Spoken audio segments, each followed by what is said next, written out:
तो प्यारे बच्चों और दोस्तों, देखिए आप लोगों के लिए एक बार फिर से एसएससी जीडी की रीजनिंग से रिलेटेड बहुत ही इंटरेस्टिंग और धमाकेदार वीडियो लेकर के इसमें हम लोग टॉप 25 क्वेश्चन को सॉल्व करेंगे। कितने? टॉप 25। और ये क्वेश्चन आपके एग्जाम के लिए बहुत ही कह सकता हूँ कि रामबाण है।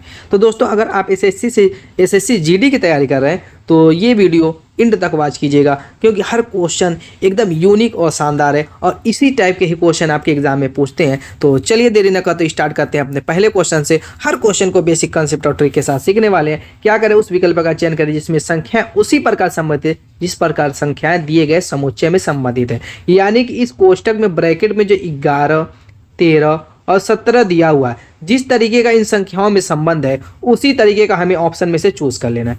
अब देखिए 11, 13 में तो आपका दिमाग यही जाएगा कि ये अगर हमको इसको सीरीज के रूप में समझे तो बेहतर रहेगा। तो ये दिमाग लगाएंगे और कहेंगे 11 में कितना जोड़ेंगे? आप कहेंगे 2 जोड़ेंगे 13 होगा।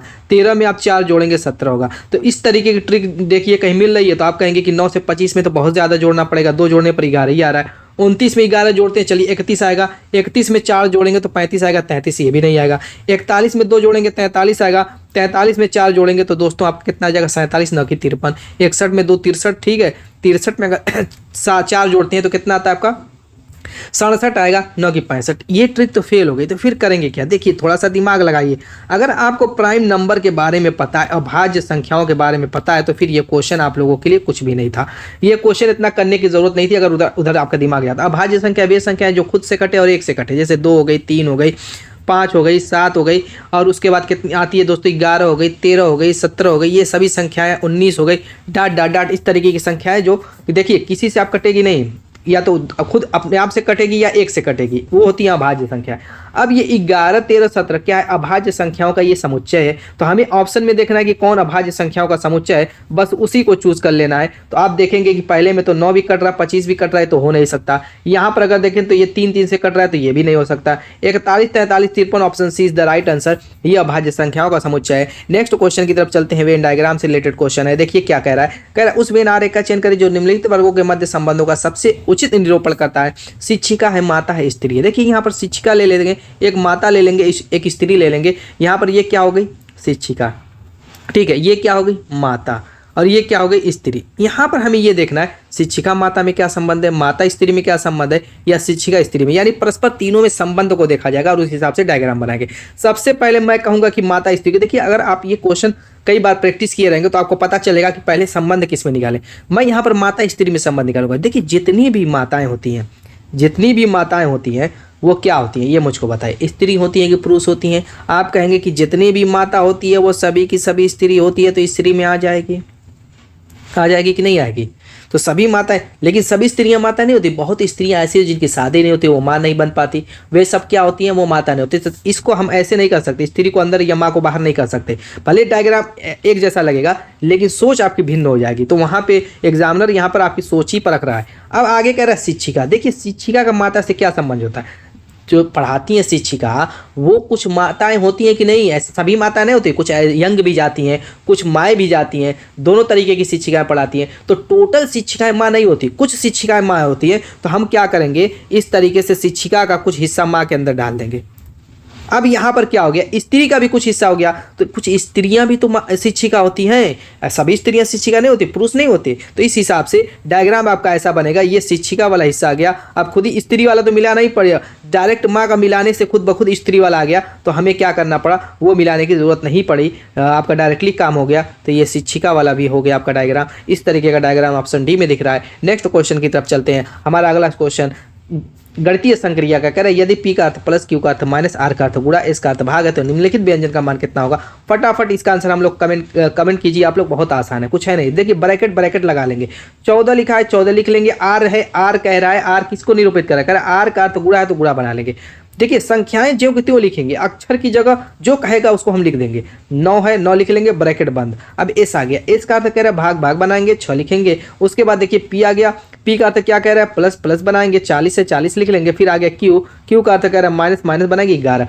बोर्ड मास कहता है पहले ब्रैकेट को तोड़िए। देखिए बोर्ड मास रूल अगर पता है तो इस टाइप का क्वेश्चन आपके लिए कुछ भी नहीं है, सेकंडों का काम है, कभी गलत नहीं हो सकता। बोर्ड मास रूल से सॉल्व करेंगे। बोर्ड मास कहता है बी से ब्रैकेट को सॉल्व कीजिए, तो ब्रैकेट के अंदर जो भी काम रहेगा उसको निपटा लेंगे, ठीक है। तो आपके देखिए, आप कहेंगे कि ब्रैकेट के अंदर 14 गुणे 9 है, तो आप कहेंगे कि 9 चौक को 36 और 9 कने 9 3 12 126। तो उसका पहाड़ा भी पढ़ सकते थे, 14 9 126 है, मैंने गुणा कर दिया। पहाड़ा याद है, पहाड़ा पढ़ लीजिए, कोई बात नहीं। पहाड़ा तो याद होना ही चाहिए, कम से कम 20 तक तो होना ही चाहिए। जैसे आपका स्क्वायर हुआ, क्यूब हुआ, सारी चीज़ें 20 तक आपको हर हाल में याद होनी चाहिए। अब यहाँ पर भाग 6 है, प्लस 40 है, माइनस 11 है। ये एक लाइन लिखने की जरूरत नहीं, बस समझाने के लिए मैं लिख दिया। अब 6 से यहाँ पर भाग दे दीजिए, कहेंगे 6 दूना 12, 6 करने 6, प्लस 40 है, माइनस 11 है। 40 21 जोड़ लीजिए। देखिए बोर्ड मासूल से सॉल्व कर रहा हूँ, पहले भाग, उसके बाद फिर गुणा तो है नहीं, प्लस ही करेंगे। तो ये आपका 40 और 20 कितना हो जाएगा, 60 होगा, एक 61 हो जाएगा। 61 में से 11 घटाएंगे तो आपका कितना हो जाएगा, 50। ये आपका आंसर हो जाएगा, option B is the right answer. Next question की तरफ चलते हैं। अगला क्वेश्चन कह रहा है कि यहाँ पे मिसिंग अल्फाबेट कौन सा होगा। देखिए एक तरीके का जो आप पजल वाला क्वेश्चन करते हैं ना, उसी टाइप से ही ये है। देखिए इस तरीके से ही है, ये लाइनें बनी रहती है पजल वाली, खाना वाली। तो ये वैसा ही रो कॉलम वाला, लेकिन थोड़ा सा ऐसे दे दिया है कि आप कंफ्यूज में पढ़ रहे हैं। ऐसा नहीं है दोस्तों, कंफ्यूज में नहीं पढ़ना है। अब आपको क्या करना है, इसमें लॉजिक ढूंढनी है। मैं कहूँगा कि ऐसे चलिए, ऐसे चलिए, ऐसे चलिए, यानी कि CFI में देखिए क्या संबंध है। CFI में देखिए क्या संबंध है, किस तरीके के तर्क से एक दूसरे से जुड़े हैं। तो कहेंगे कि नंबरिंग कर दीजिए तुरंत ऐसे क्वेश्चन में। C तीसरे पे, F 6 पे, I 9 पे। अब देखिए 3 से 6 बन रहा है, आप कहेंगे +3, 6 से 9 बन रहा है, आप कहेंगे कि +3, यानी +3 का संबंध है। अब इसको उठाते हैं R वाले को, तो R है, O है और मिसिंग है। R होता है 18 पे, O होता है 15 पे, ये हमें नहीं मालूम, लेकिन 18 से 15 बन रहा है, तो यहाँ पे तो -3 हो रहा है, ऊपर +3 हो रहा था। देखिए 18 से 15 बनेगा तो घट रहा है, तो इस हिसाब से अगर सोचेंगे तो यहाँ पर भी -3 होना चाहिए, यानी 15 में -3 करेंगे 12, 12 पे यहाँ पर L होता है, यानी option A is the right answer होना चाहिए। लेकिन ये देख करके हम कंफर्म कर लेंगे UXA में क्या हो रहा है। UXA में देखेंगे तो U21 पे, 124 पे, A1 पे। तो यहाँ पर अगर देखें तो यहाँ पर +3 हो रहा है, यहाँ पर भी +3 हो रहा है, क्योंकि 24 में 3 जोड़ेंगे 27 हो जाएगा। जब मैंने बताया कि जब भी 26 से ज़्यादा हो जाए, अल्फ़ाबेट की बात हो,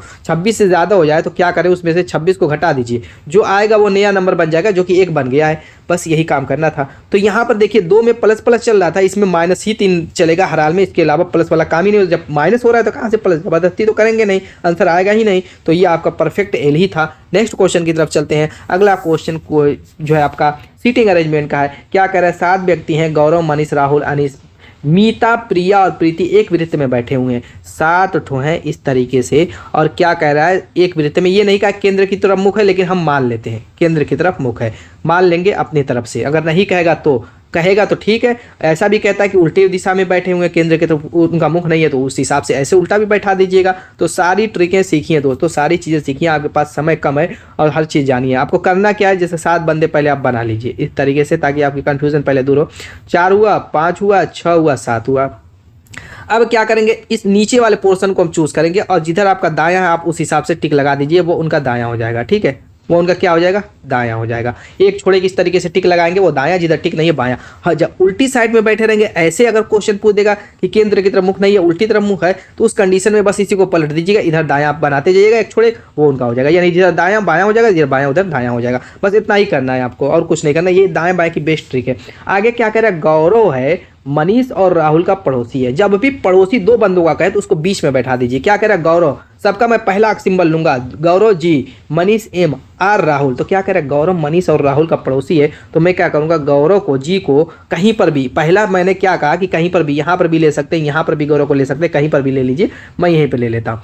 गौरव को कह रहा है कि मनीष और राहुल, मनीष M ले लेते हैं, राहुल को R ले लेते हैं, मनीष और राहुल का पड़ोसी है। अब यहाँ पर आपको कंफ्यूजन होगी कि हो सकता है कि राहुल इधर हो और मनीष, ये तो बात सही है, दोनों पे कहीं भी हो सकता है। तो हम पहले नीचे वाले को लेके चलते जो मैंने पहले बनाया। अगर आ गया सही आंसर ठीक है, वरना फिर ऊपर वाले को लेके चलना ही पड़ेगा। ठीक है, चलिए आगे क्या कह रहा है, कह रहा है अनीस जो है मीता और राहुल का पड़ोसी नहीं है।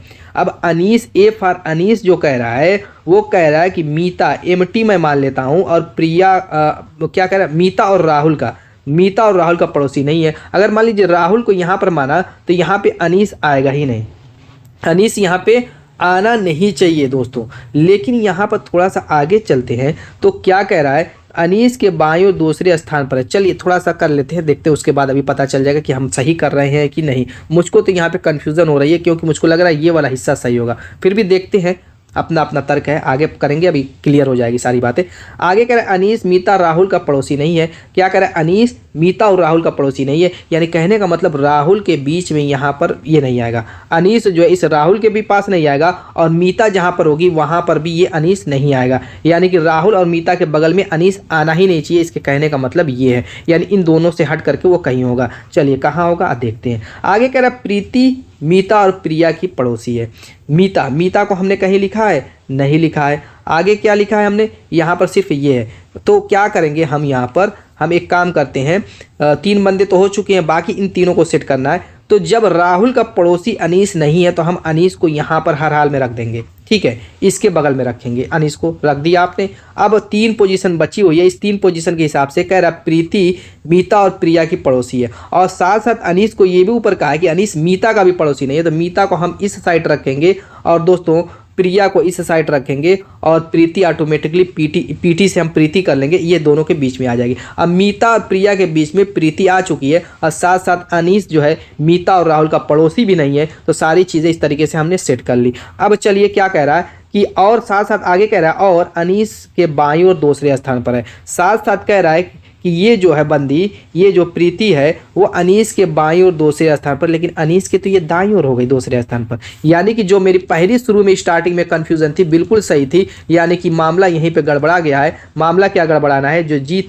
जी था दोस्तों वो क्या होगा, आर इधर होगा और एम इधर होगा, यानी कि राहुल को हम क्या करेंगे, इधर रखेंगे और मनीष को इधर रखेंगे, तब मामला आपका सेट होगा। शुरू में ही हमसे गलती हो गई, हमने क्या किया था, मनीष को इधर कर दिया था, राहुल को इधर कर दिया था, तभी ये दाएं बाएं का डिफरेंस आ गया। अब चलिए देखिए करिए, अभी आपका सही हो जाएगा। कह रहा है गौरव मनीष राहुल का पड़ोसी है, गौरव मनीष और राहुल का पड़ोसी हो गया। आगे कह रहा है अनीस मीता और राहुल का पड़ोसी नहीं है, राहुल का भी पड़ोसी नहीं, मीता का भी पड़ोसी नहीं, तो अनीस को हमारा हाल में यहाँ पे रख देंगे। आगे कह रहा है प्रीति जो है मीता और प्रिया की पड़ोसी है, प्रीति को कह रहा है मीता के, क्योंकि मीता का जो अनीस पड़ोसी नहीं है तो मीता को हम इस साइड रखेंगे। और दोस्तों क्या कह रहा है, प्रीति मीता और प्रिया की पड़ोसी है। प्रीति क्या कह रही है, प्रीति पीटी से हम प्रीति कर देते हैं, प्रिया और मीता की पड़ोसी हो जाएगी, क्योंकि इन दोनों के बीच में हमने इसको रख दिया। अब मामला सेट हो गया। और साथ साथ कह रहा है और अनीस के बाईं ओर दूसरे स्थान पर है, अनीस के बाईं ओर प्रीति दूसरे स्थान पर भी आ गई। अब क्या कह रहा है, तो राहुल की स्थिति क्या होगी, चलिए ऑप्शन से करते हैं। राहुल की स्थिति कह रहा है प्रीति के बाईं ओर बिल्कुल बगल में है। राहुल बताइए क्या प्रीति के क्या कह रहा है, प्रीति के बाईं ओर बिल्कुल बगल में है, बिल्कुल नहीं, बाईं ओर दूसरे स्थान पर है, बिल्कुल बगल में तो नहीं दिख रहा है मुझको। आगे कह रहा है कि मनीष और गौरव के बीच में है, मनीष यहाँ पर है, गौरव यहाँ पर, उनके बीच में तो कोई बंदा ही नहीं है, तो दोनों ऑप्शन आपका गलत हो गया। तीसरा प्रिया के दाईं और चौथे स्थान पर है, प्रिया यहाँ है और इसका दायां इधर है, दायां का पहला स्थान, दूसरा स्थान, तीसरा स्थान, चौथा स्थान, बिल्कुल सही है, option C is the right answer. Next question की तरफ चलते हैं। अगला क्वेश्चन भी मिसिंग संख्या से रिलेटेड है, देखिए तो क्या कह रहा है। कह रहा है दोस्तों दिए गए पैटर्न का ध्यानपूर्वक अध्ययन करें, उस संख्या का चयन करें जो प्रश्नवाचक चिन्ह के स्थान पर आएगी, यानी यहाँ पर। मैंने इस टाइप के क्वेश्चन में वही चीज बताई, ये भी एक तरीके से वही है जो आप सोच रहे हैं ना, ये बॉक्स ही वाला समझिए, पजल वाला क्वेश्चन। अब इसमें हमें क्या करना है कि रो में चलें कि कॉलम में चलें, जहां बड़ी संख्या दिखे उधर चलिए, यानी नीचे की तरफ चलेंगे कॉलम में। अब यहाँ पर 11 और 8 से हम कोशिश करेंगे 440 बनाने की। तो 11 और 8 से 440 बनाने के लिए या तो स्क्वायर ट्रिक अपनाएंगे, या गुणे वाली या क्यूब वाली, जोड़ने वाली ट्रिक या घटाने वाली ट्रिक काम ही नहीं करेगी। तो चलिए हम गुणे वाली ट्रिक कर लेते हैं। 11 गुणे 8 करने पर आप कहेंगे कि 88 आएगा, 440 तो आ ही नहीं रहा है। 440 के 88 में कुछ गुणा करने पर, अगर 88 से देखिए 5 में गुणा करने पर 5 से क्या 440 बन जाएगा, 5 वाले 40, 5 वाले 40, 444 बिल्कुल आ गया। चलिए ये हमने तुक्का मारा है 5 वाला, देखते हैं क्या काम करता है कि नहीं। नेक्स्ट में क्या करेंगे, 9 गुणे 12 करेंगे, और दोस्तों 12 9 आपका 108 हो जाएगा। 5 से इसमें भी आपको हर हाल में गुणा करना पड़ेगा, तो 5 वाले 40, 5 करने 5, 540 बिल्कुल सही है। यही ट्रिक लगा करके आपको 7 14 से जो मिसिंग संख्या वो ला देनी है और आंसर कमेंट कर देना है। तो चलिए नेक्स्ट क्वेश्चन की तरफ चलते हैं। अगला क्वेश्चन आपका ब्लड रिलेशन से रिलेटेड है। कह रहा है टी जो है एन और एल नामक 2 बेटे हैं। क्या कह रहा है कि टी के एन और एल नामक 2 बेटे हैं, यानी कि दोनों के दोनों क्या हैं, पुत्र हैं, ठीक है, पुत्र है एन और एल। इस तरीके से कड़ियाँ कैसे जोड़ते हैं, पहले कड़ियाँ जोड़ेंगे नहीं तब तक आपका आंसर सही आएगा नहीं, इस चीज़ को ध्यान में रखिएगा। कड़ियाँ जोड़िए, कैरेक्टर में घुसिए, उसके बाद ही आंसर आएगा। स्टेप बाय स्टेप इसको समझिए। आगे कह रहे हैं एस अपने पिता का इकलौता बेटा है, लेकिन हमें पता ही नहीं एस किसका बेटा है। भले वो अपने इकलौता बेटा है कि अपने पिता का, तो अभी उसको किनारे रखिए, अभी ज़रूरत पड़ेगी तो हम उसको क्या करेंगे, सेट करेंगे, उसको उस लाइन को छोड़ दीजिए। आगे कह रहा है आर और एस टी के पौत्र हैं। अब आगे ये भी कह रहा है कि आर और एस 2 बंदे हैं, आर और एस ये दोनों के दोनों क्या है, इस टी के पौत्र हैं। इतना तो क्लियर हो गया, जब टी के दो बेटे NL हैं और उसके दो पौत्र RS हैं तो NL के ये बेटे ही होंगे RS। इतना तो क्लियर, इतना तो कन्फ्यूज जो है समझ में आ ही गया होगा। लेकिन यहाँ पर एक चीज़ कह रहा था कि S अपने पिता का इकलौता है, S जो है अपने बाप का अपने पिता का इकलौता है, तो चूंकि R और S दोनों पुत्र हैं तो T के दो बेटे भी तो हैं, यानी कि एक बेटा R इसका होगा S इसका होगा, या S हो सकता है इसका हो R इसका हो। अब ये कन्फ्यूज़न है कौन किसका बेटा है, अभी वो भी कन्फ्यूज़न दूर हो जाएगी। आगे पढ़ते हैं, देखते हैं क्या कहता है। लेकिन इतना क्लियर हो गया RS NL के अलग अलग बेटे हैं, क्योंकि S अपने बाप का इकलौता अपने पिता का इकलौता पुत्र है। आगे कह रहा P जो है L की पत्नी है। आगे कह रहा है जो है P जो है इस L की क्या है, पत्नी है। चलिए ठीक है। आगे क्या कह रहा है, M S की माँ है, M जो है S की माँ है। आगे ये भी कह रहा है कि M जो है इस S की माँ है। चलिए ये भी ठीक है। जब M S की माँ है, P L की पत्नी है, तो दोस्तों इतना तो क्लियर हो गया कि R ही जो होगा जो L का पुत्र होगा और S जो होगा वो N का पुत्र होगा। इतना तो 100% कन्फर्म हो चुका है। S जो है N का पुत्र होगा, क्योंकि जब P की पत्नी जो है L है और M जो है M S की माँ है, तो चूंकि M तो L की पत्नी है नहीं, वो तो P तो ऑलरेडी बता चुका, तो M हर हाल में क्या होगी, N की पत्नी होगी। इसमें तो कुछ कहने की बात ही नहीं है और बहुत ज़्यादा इसमें दिमाग लगाने वाली चीज़ भी नहीं है, एकदम क्लियर सारी चीज़ें कर दिया क्वेश्चन में। आगे कह रहा है NR से किस प्रकार संबंधित है, तो दोस्तों NR का क्या लगेगा, इसके कहने का मतलब ये है। तो अब बताइए NL दोनों भाई हैं, तो ये दोस्तों बताइए, चूंकि यहाँ पर आपने प्रूफ कर दिया है कि N का जो पुत्र होगा वो S होगा और L का जो पुत्र होगा वो R होगा, तो आप अपने भाई के पुत्र को क्या कहेंगे, आप कहेंगे वो भतीजा कहेंगे, लेकिन आप उसको क्या कहेगा, आप कहेंगे कि वो मुझको चाचा कहेगा। तो यही ना कह रहा है NR से किस प्रकार संबंध है, यानी NR का क्या लगेगा। तो आप भतीजा पर टिक मत लगा दीजिएगा, गलत हो जाएगा, क्योंकि ये चीज़ कह रहा है NR से किस प्रकार संबंध है, यानी NR का क्या लगेगा, आप कहेंगे कि चाचा लगेगा, चाचा लगेगा दोस्तों। चलिए नेक्स्ट क्वेश्चन की तरफ चलते हैं। अगला क्वेश्चन करें उस विकल्प का चयन करें जो दी गई आकृति में अंतर्निहित है, घुमाने की अनुमति नहीं है। ये उल्टा तरीके से सोचना है, यानी कि जो ऑप्शन दिया हुआ है उसको हमें देखना कि ये किस जो है कौन सा ऑप्शन इस आकृति से मिल करके बना हुआ है, उसके अंदर हमें चेक करना है। तो सबसे बेस्ट तरीका है कि इसको हम क्या करें, जितना जो है हिस्सा दिया हुआ है आपका ऑप्शन में उतना ही देखें, बाकी को आप अपनी नज़रों से ओझल कर दें। ठीक है, देखिए इसमें अधकट्टा सा थोड़ा सा दिया हुआ है, आधा हाफ टाइप, तो उस हिसाब से सोचिए। अब थोड़ा सा ध्यान दीजिए, ध्यान आपको ये देना कि ये लाइनिंग आपकी है और ये क्यूब है, ये लाइनिंग आपकी है, ये क्यूब है। अब दूसरा ध्यान देना है कि ये जो आपका पैटर्न घुमा हुआ है, थोड़ा सा इसमें आंखों पर ही एग्जामिनर आपकी आंख चेक कराई यहाँ पे दोस्तों, ये समझ लीजिए। अब ये आपने ये लाइनिंग घुमाई, ये क्यूब के बिल्कुल बगल से देखिए जो है गुजर रही है, लेकिन ये जो लाइन गुजर रही है ये क्यूब के बहुत आगे निकल जा रही है, जो कि इसको गलत साबित करता है। अब दूसरे पे आते हैं। दूसरे पे अगर आए, सर्किल ठीक है, ये वाला भी ठीक है, ये आपका घन भी ठीक है, और ये आपकी जो लाइन है बिल्कुल बगल से ही निकल रही है, बाकी एरो भी सब सही है। मुझको तो बी परफेक्ट लग रहा है, फिर भी आगे देखते हैं। चलिए सी में देखें तो ये वाली लाइन ही गायब कर दिया, इसमें ये वाली लाइन ही गायब कर दिया, तो वैसे ही गलत हो गया। डी में अगर देखते हैं तो इस वाली लाइन को ऐसे घुमा करके ऐसे लेकर के आया, वैसे तो घूमी ही नहीं है, तो बी परफेक्ट था दोस्तों। नेक्स्ट क्वेश्चन की तरफ चलते हैं। अगला कह रहा है कि विशिष्ट कुट भाषा में सुपरवास को क्या लग रहा है, ये लिख रहा है, तो कह रहा है इसी कुट भाषा में एंटीसेप्टिक को क्या लिखा जाएगा। चलिए इसको भी हम क्या करते हैं, फटाफट निपटा देते हैं। इसमें देखिए नंबरिंग का खेल आ रहता है ज़्यादातर, किसी में जो पिछली वीडियो बनाया था उसमें एकदम अलग थलग यूनिक टाइप वो भी क्वेश्चन थे, वो एकदम अलग था दोस्तों, उसको भी जा करके वॉच कर लीजिएगा, बहुत बेस्ट है। अगर आप SSC GD की तैयारी कर रहे हैं तो आपके लिए रामबाण वो भी है। तो चलिए सुपरवास को देख लेते हैं क्या किया है। सुपरवास को लिखा है UWRGTYCUJ, ठीक है। अब यहाँ पर अगर नंबरिंग करते हैं तो एस होता है 19 पे और U21 पे। अब U21 पे, W23 पे, P16 पे, R18 पे, E5 पे, G7 पे, R18 पे, T20 पे, W23 पे, Y25 पे, A1 पे, C3 पे, S आपका 19 पे, U21 पे, H8 पे, J10 पे। यहाँ पर देखिए S से U यानी +2, U21 W23 +2, P16 R18 +2, E5 G +2 +2 +2 +2, सब में +2 हो रहा है, यानी +2 वाली ट्रिक है, मामला सेट है, फटाफट निपटा जी। यहाँ A है, +2 करेंगे 3 पे C आ जाएगा, फिर N है, N में +2 करेंगे तो 14 होता है, 16 पे P आ जाएगा, फिर T है, T में +2 करेंगे 20 से 22 हो जाएगा, 22 पे V आ जाएगा, फिर I है, 9 है, +2 करेंगे 11 K आ जाएगा, फिर आपका S है, 19 + 2 करेंगे 21 आपका U आ जाएगा, उसके बाद E है, +2 करेंगे तो दोस्तों कितना आ जाएगा, 7 आ जाएगा, यहाँ पर दोस्तों G आ जाएगा। देखिए तो यहाँ तक कुछ मामला सेट हो रहा है क्या, CPVKUG,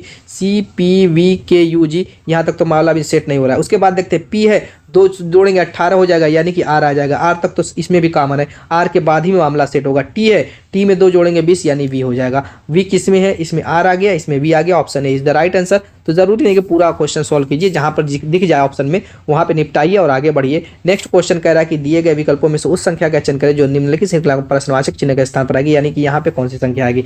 चलिए इसको थोड़ा सा देखिए, बहुत शानदार क्वेश्चन है, बहुत यूनिक क्वेश्चन है दोस्तों।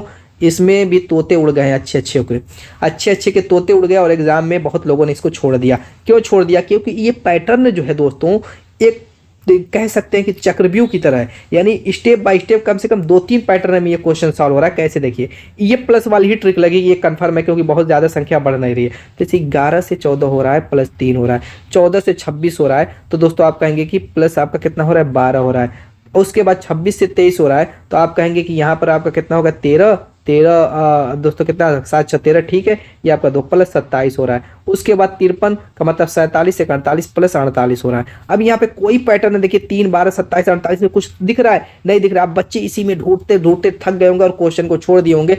थोड़ा सा और दिमाग लगाए होते तो थोड़ा सा और इनमें पैटर्न ढूंढिए। क्या है, 3 से 12 बन रहा है, आप कहेंगे कि इसमें तो प्लस 9 हो रहा है। आप सोचेंगे कि 12 से 27 हो रहा है, तो इसमें क्या हो रहा है, आप कहेंगे कि प्लस 15 हो रहा है। फिर 27 से 48 हो रहा है, इसमें क्या हो रहा है, आप कहेंगे कि एक इधर आ गया, एक इधर आ गया, यानी प्लस 21 हो रहा है, यानी कि 9 15 21, इसमें भी तो कोई लॉजिक नहीं मिली। अब क्या करेंगे, अब एक सीढ़ी और नीचे आएंगे और 9 से देखेंगे 15 में क्या हो रहा है, आप कहेंगे प्लस 6 हो रहा है। 15 से 21 में क्या हो रहा है, आप कहेंगे प्लस 6 हो रहा है। अब मिला कुछ की नहीं मिला, प्लस 6, यानी नेक्स्ट स्टेप भी प्लस 6 वाला होगा, यानी कि 21 में प्लस 6 करेंगे तो आप कहेंगे कि प्लस 27 होगा। लेकिन ये प्लस 27 तो फिर 48 में भी प्लस करना पड़ेगा, तो 8 7 15 होगा, 4 2 6 1 7 कितना होगा, 8 7 15, 4 2 6 1 7 हो जाएगा। और फिर क्या करेंगे, इस प्लस 75 को इस 101 में प्लस करेंगे तो 176। अब ये आपका आंसर होगा, option B is the right answer. अब बताइए वहां तक दिमाग जाएगा? प्रैक्टिस करे रहेंगे तब जाएगा, वरना कभी नहीं जा सकता। आपको भी पता है, यहाँ तक नहीं सोच सकते आप भी। क्लियर हो गई बात? नेक्स्ट क्वेश्चन की तरफ चलते हैं। अगला क्वेश्चन सिलोजिज्म का है। क्या कह रहा है दोस्तों, देखिए इसमें जो कथन दिया उस हिसाब से पहले डायग्राम बना लीजिए।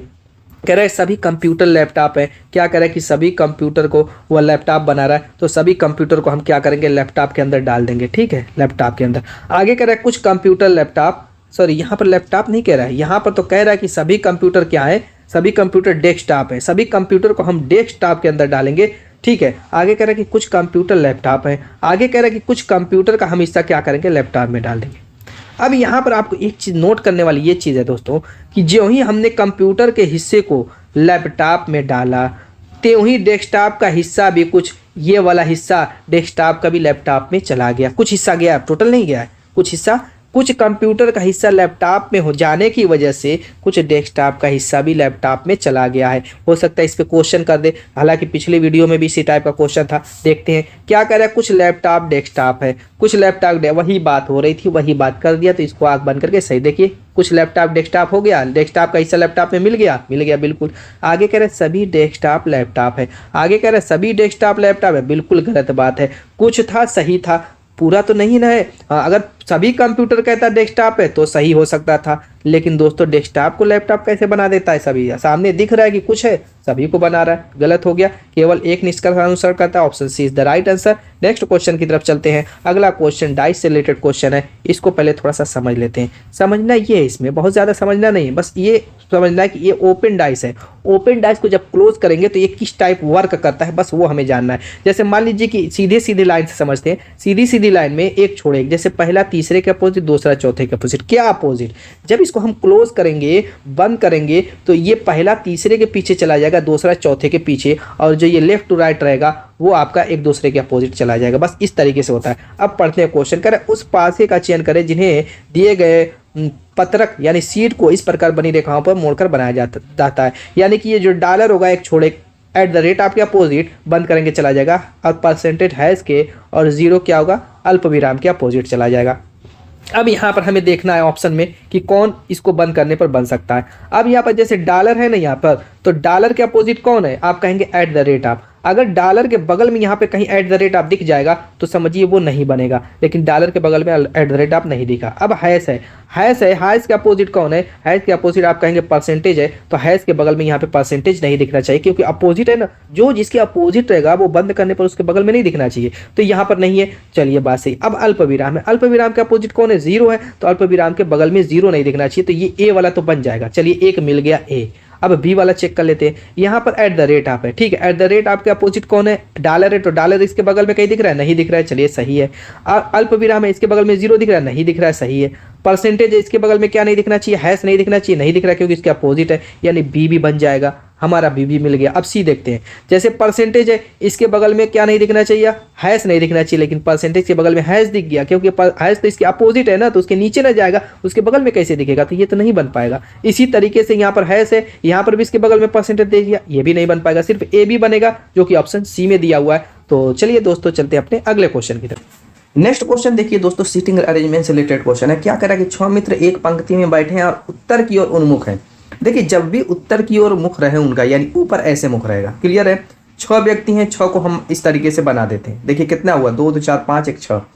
अब देखिए जब उत्तर की तरफ मुख रहेगा तो फायदा इसको आपको ही मिलना है, क्योंकि जिधर उनका दायां होगा आपका भी उधर ही दायां होगा, जिधर उनका बायां होगा आपका भी उधर ही बायां होगा, तो दाएं बाएं की कंफ्यूजन रहेगी ही नहीं, ठीक है। अब आगे पढ़ते हैं। आगे कह रहे एच जो है डी और जी के बीच में बैठा है। आप एक चीज कह दिया कि एच जो है, एच डी और जी के बीच में बैठा। ऐसा भी हो सकता है कि जी इधर हो और डी इधर हो, लेकिन एच हर हाल में दोनों कंडीशन में बीच में ही रहेगा।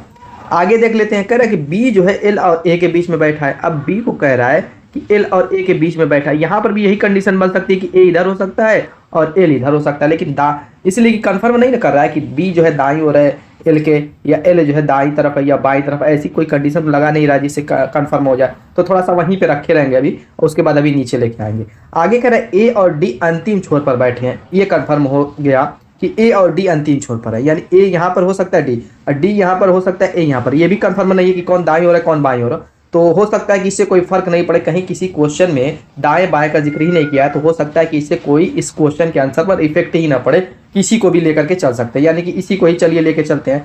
अब ए को मान लीजिए कि हमने यहाँ पर रख दिया। अब क्या करेंगे, इसको उठा लेंगे नीचे वाले को, कि बी जो है ए और एल के बीच में है, तो बी को हम यहाँ पर रख देंगे। और फिर उसके बाद इसको उठाएंगे इस वाले को, ताकि डी जो है इस छोर पे पड़े, तो जी एच डी हो जाएगा, यानी कि जी और डी के बीच में एच हो गया। क्वेश्चन क्या कह रहा है कि जी और बी के मध्य में कौन है? जी और बी के मध्य में एल है। तो दोस्तों उस तरीके से भी करके देख लीजिएगा, डी को इस छोर पे रख के ए को इस छोर पे, तब भी क्वेश्चन आपका एल ही आएगा, क्योंकि इसमें दाएं बाएं का नाम ही नहीं लिया है। तो option B is the right answer. Next question की तरफ चलते हैं। अगला क्वेश्चन क्या है दोस्तों, मिसिंग संख्या से रिलेटेड है। यहाँ पर सीरीज का क्वेश्चन है। कह रहा है कि यहाँ पे संख्या कौन सी आएगी। देखिए जब भी संख्या मैं कहता हूँ कि कम कम बढ़े, जैसे देखिए 20 से 22, 22 से 27 ऐसे बढ़ रही है ना, तो उसमें हमेशा प्लस वाली ट्रिक अप्लाई कीजिए, उसके बाद ही कुछ कीजिएगा। पहले प्लस वाला चेक कर लीजिएगा। जैसे 20 से जो है 22 हो रहा है, आप कहेंगे प्लस 2 हो रहा है। 22 से 27 में आप कहेंगे कि प्लस 5 हो रहा है। 27 से हमें पता नहीं, फिर 55 से भी हमें पता नहीं चलेगा, फिर 55 से 78 में अगर देखते हैं तो यहाँ पर बच्चों कितना हो रहा है, देखिए तो आप कहेंगे कि 3, 23 प्लस हो रहा है। उसके बाद 109 में कितना प्लस हो रहा है, आप कहेंगे कि 1 और 3, 31 प्लस हो रहा है। हमें यही मिसिंग संख्या निकालनी है। अभी इसमें कोई तर्क नहीं मिल रहा, क्योंकि 2 से 5 और यहाँ पर फिर 23 से 31, 23 से 31 का डिफरेंस देखते हैं तो अप्रॉक्स कितना हो रहा है, देखिए तो 23 7 1 8, 8 के करीब हो रहा है, प्लस 8, ठीक है। अब यहाँ पर अगर देखें तो प्लस 3 हो रहा है, कोई लॉजिक मिल नहीं रही है। तो थोड़ा सा दिमाग आपको एक तरफ और डालना पड़ेगा, वो होती है अभाज्य संख्या। बहुत ज़्यादा अभाज्य संख्याओं से रिलेटेड क्वेश्चन दोस्तों डाल देता है, और जिसमें कंफ्यूज में बच्चे पड़ जाते हैं। इसमें प्लस माइनस ढूंढते हैं, हालांकि ट्रिक तो कुछ और बताती है कि ये तो अभाज्य संख्या, उस हिसाब से सोचिए ना आप। एग्जामिनर कह रहा है कि ये तो अभाज्य संख्याओं वाला रूल है, उस हिसाब से आप सोचिए ना। अब यहाँ पर जैसे 2 हमने प्लस किया, 5 प्लस किया, तो नेक्स्ट अभाज्य संख्या क्या होगी, आप कहेंगे इसके बाद 7 आती है, तो 7 प्लस कर, लेकिन क्रमागत संख्या मुझको नहीं दिख रही है, क्योंकि 5 पर अगर 7 देखिए तो फिर 23 हो गई, 31 हो गई। क्रमागत अभाज्य संख्या प्लस नहीं हो रही है, बल्कि कुछ उस हिसाब से प्लस हो रही है जिस हिसाब से ये बैठ जाए सही। यहाँ पे जैसे 27 में अगर हम 7 जोड़ते हैं तो आपका कितना आएगा, आपका 34 आएगा, और 34 ऑप्शन में नहीं है, यानी 7 अभाज्य संख्या नहीं, बल्कि उसके आगे वाली अभाज्य संख्या बारे में सोचते हैं। अगर हम 11 जोड़ते हैं 7 के बाद क्या होगी, 11 आएगी। अब 11 27 में जोड़ते हैं तो आपका कितना हो जाएगा, 38 आ जाएगी, जो कि ऑप्शन में दिया हुआ option A is the right answer. Clear हो गई बात, कोई दिक्कत यहाँ तक। अब आप सोचेंगे 38 के बाद मान लीजिए 55 था, तो इनका अंतर निकाल लीजिए, अभाज्य संख्या आनी चाहिए हर हाल में। तो 55 का मतलब 15 का मतलब 7, 17, देखिए अभाज्य संख्या आ गई। फिर उसके बाद 23 आपने निकाला, 31 निकाला ही है, तो सारी की सारी क्या है, अभाज्य संख्या। क्रमागत नहीं है वो अलग बात है, लेकिन अभाज्य संख्या ही है। तो इस तरीके से इसको चेक किया जाता है और आंसर ऐसे ही लाते हैं। क्लियर हो गई। नेक्स्ट अगला question paper folding and cutting का है। देखिए कह रहा है कि ऑप्शन में ये 4 ऑप्शन दिए हैं, उनको जो डॉटेड लाइन है वहाँ से मोड़ा जाता है। पेपर एक डॉटेड लाइन से मोड़ा गया, जैसे मान लीजिए कि इस तरीके से पेपर था और इस तरीके से डॉटेड लाइन से इसको मोड़ दिया गया। इसको मोड़ेंगे, पहले इस तरीके से मान ले मोड़े तो ऐसा बना, फिर इसको मोड़े तो ऐसा हो गया। ऐसा करने के बाद उसके उसके 5 कटिंग है। देखिए ऑप्शन में 5 कटिंग है, सब में ऐसे कटिंग लगाई गई। और जब उसको ओपन किया गया तो ये प्रश्न आकृति बनी। तो अब ये प्रश्न आकृति देख करके ये बताइए कि ऑप्शन में कौन सी ऐसी आकृति है जिसको मोड़ करके ऐसी कटिंग करने पर, ओपन करने पर ये प्रश्न आकृति बनेगी। तो इसका सिंपल सा रूल मैंने पिछली वीडियो में बताया था, एकदम विदाउट पेन और पेपर वाला, सेकेंडों में सॉल्व करने का। जिस स्थान पे इस कॉर्नर पे है ना, तो इसी कॉर्नर पे हम घेर लेंगे, इसी कॉर्नर के हिस्से को हम देखेंगे, बाकी सबको भूल जाइए, उसी कॉर्नर वाले हिस्से को। अब देखेंगे कि सेम ऐसा फिगर किसका है, बस वही आपका आंसर हो जाएगा, जो कि ऑप्शन सी में दिख रहा है। Option C is the right answer, और कुछ नहीं करना। अगर ये दे करके इसका पूछे, जैसे मान लीजिए कि क्वेश्चन में कहीं प्रश्न आकृति ये दे देगा और उत्तर आकृति में 4 ऑप्शन ऐसे दे देगा, तो उस कंडीशन में क्या होता है, जब ऊपर खोलते हैं तो जल प्रतिबिंब, जब आपका लेफ्ट खोलते हैं तो वो आपका दर्पण प्रतिबिंब। ये 2 रूल से उसको हम सॉल्व करते हैं। नेक्स्ट वीडियो में उसको भी मैं करा दूंगा। नेक्स्ट क्वेश्चन की तरफ चलते हैं। अगला क्वेश्चन सीरीज से रिलेटेड क्वेश्चन है, अल्फाबेट सीरीज। यहाँ पर कह रहा है कि कौन सा अल्फाबेट आएगा, चलिए देख लेते हैं। पहला चेक करेंगे, जैसे इसका ए है, इसका बी है, इसका सी है। तो बहुत सिंपल सा क्वेश्चन है, इसका आंसर कमेंट कीजिए। कुछ है नहीं, इसमें दम ही नहीं है। सीरियल का नाम है ए बी सी, तो अगला डी आएगा, ठीक है। उसके बाद डी ई एफ, तो अगला क्या हो जाएगा, एफ के बाद जी आएगा। उसके बाद एफ जी एच, तो अगला आई आएगा। डी जी आई आपका आंसर हो चुका, option D is the right answer. कुछ क्वेश्चन तो बहुत आसान होते हैं। ये क्वेश्चन दोस्तों आपका ये मत सोचिएगा कि मैं अलग से लाया हूँ, बल्कि ये आपके एसएससी जीडी में पूछे हुए क्वेश्चन ही मैं करा रहा हूँ। नेक्स्ट क्वेश्चन की तरफ चलते हैं। अगला क्वेश्चन क्या करा है, गार्डन का संबंध जैसे किससे है, ईबीई को से है, वैसे फ्लावर का संबंध यहाँ पर किससे होगा। इसमें क्या करेंगे, देखिए अगर मान लीजिए सेम टू सेम यही चीज़ रहती, अल्फ़ाबेट का यूज़ इसमें भी होता, तब तो ट्रिक कुछ और लगती, जो कि पिछली वीडियो में मैंने बताया है, ठीक है, जाके वाच कर लीजिएगा।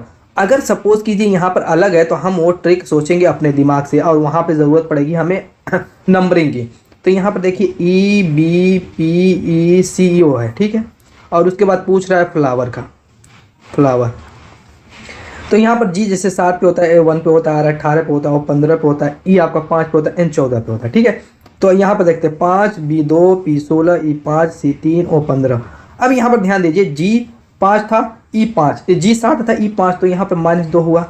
A 1 B 2 +1 हुआ। R 18 P 16, यहाँ पर देखिए सीधे सीधे मैं देख रहा हूँ, तो आप कहेंगे कि -2। O 15, और यहाँ पर क्या है, O नहीं है, यहाँ पर D है दोस्तों, ये मैंने O समझा, चलिए सॉरी। यहाँ पे 4 E 5, यहाँ पे +1।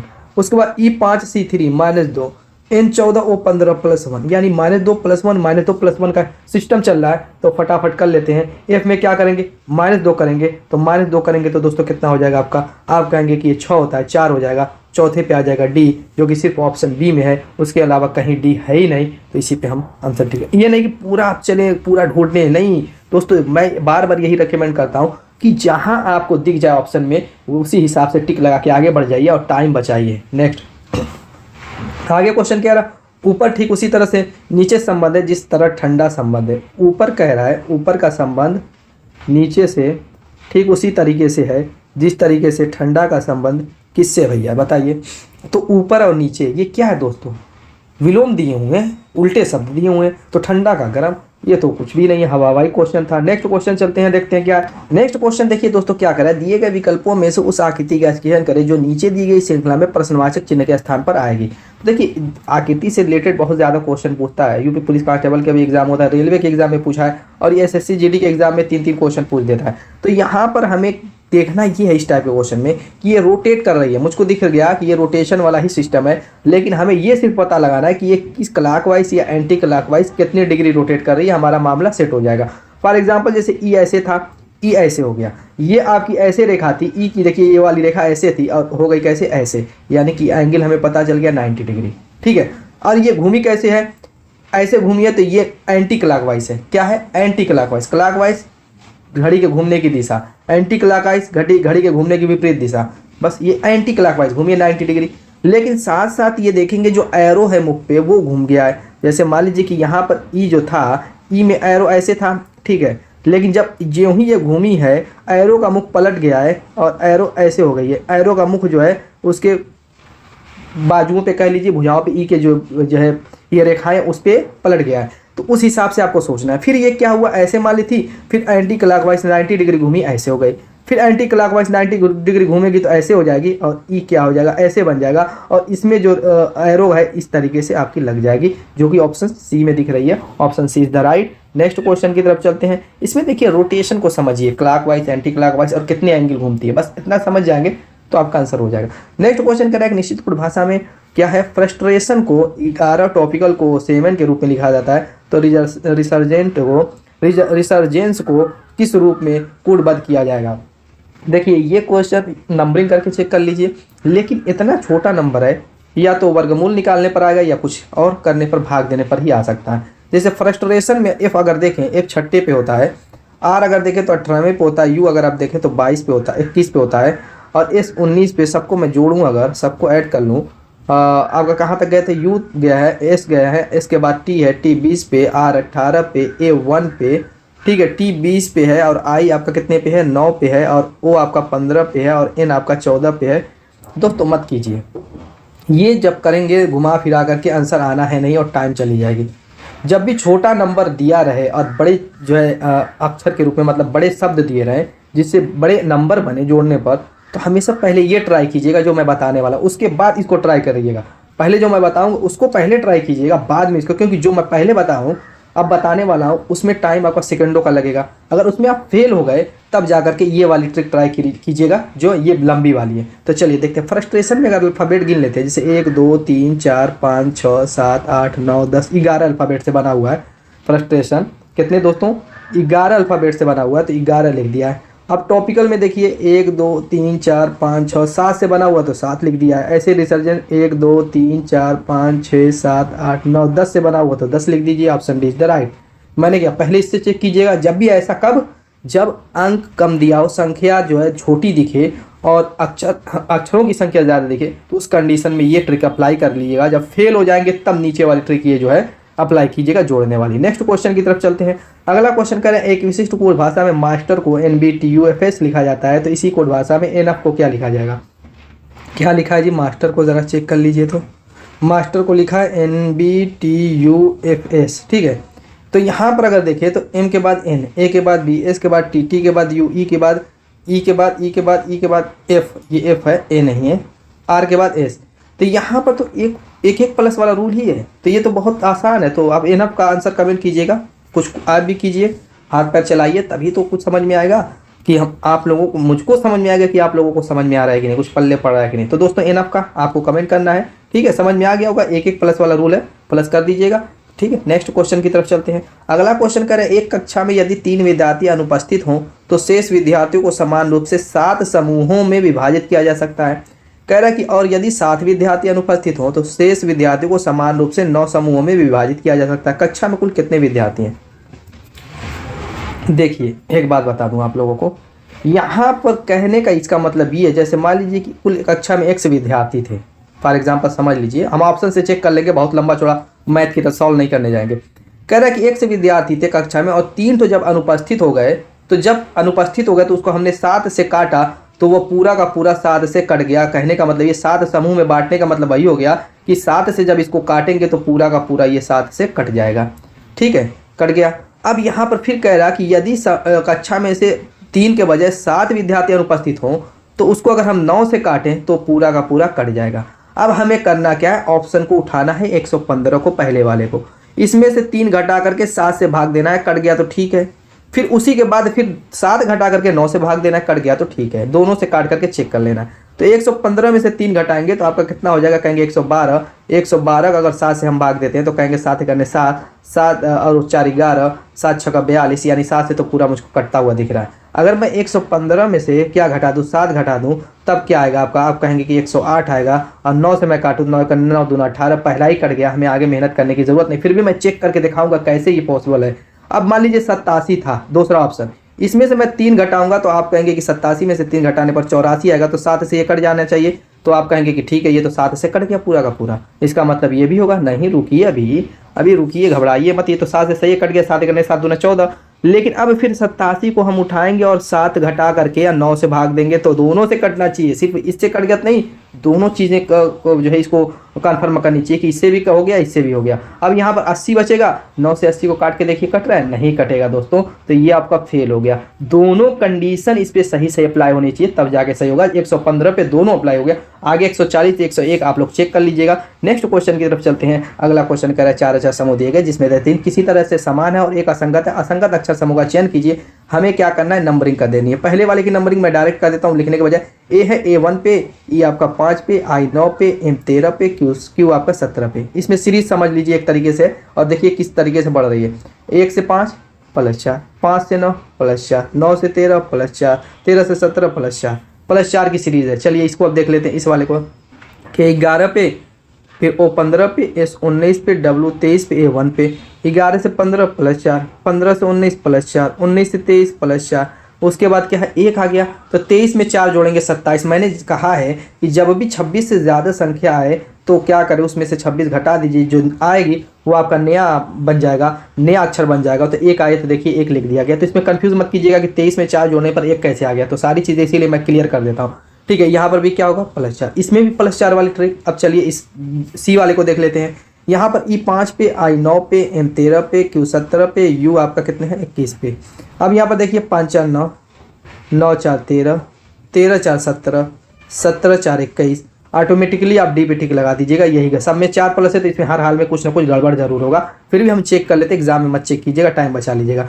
एन आपका किस पे है, इसको मैं दूसरे कलर से कर दूँ वरना कन्फ्यूज हो। एन आपका 14 पे, R 18 पे, U 21 पे और Z आपका 26 पे, E 5 पे। यहाँ पर देखिए 14 4 18 प्लस 4, 18 4 22 होता है, यहाँ पे प्लस 3। मैंने क्या कहा, कुछ ना कुछ जरूर गड़बड़ कहीं मिलेगा, तब ये क्योंकि 3 तो एक जैसा हमें मिल ही गया, तो चौथा ऑटोमेटिकली गलत हो जाएगा। नेक्स्ट क्वेश्चन की तरफ चलते हैं। अगला क्वेश्चन फिगर से रिलेटेड क्वेश्चन फिर आ गया।